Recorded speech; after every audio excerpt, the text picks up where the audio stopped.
从事的是电脑工程师的职业。那之前因为感冒一直看过各家诊所，那一直没办法好，没办法根治。那经朋友介绍来民安耳鼻喉科，那由关医师来检查。那关医师那时候检查完是发现我长期鼻过敏，我从小有记忆的时候就一直鼻过敏，看过中部啊北部各大耳鼻喉科，那一直没办法根治。那经由医师建议我做鼻子雷射治疗。那我以前还没有治疗前，几乎只要一遇到天气变化，就一直打喷嚏、流鼻水。那卫生纸就是一包一包接着使用。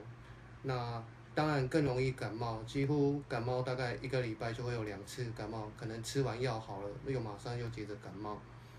那做完这次手术之后啊，我发现我现在睡眠的品质就很正常，不会晚上爬起来找卫生纸擤鼻涕。那早上起来也不会因为早上比较冷，那就突然一直猛打喷嚏。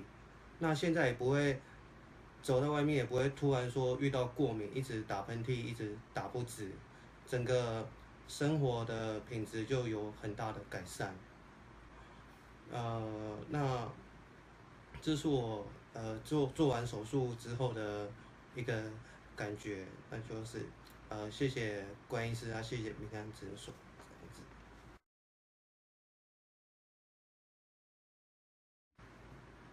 那之前我在睡觉的时候，我老婆也会说我常常会打呼，那会影响其他人这样子。那做完手术之后，目前我老婆说，好像没有听到你有在打呼了，这样子，那整个睡眠品质变得比较好。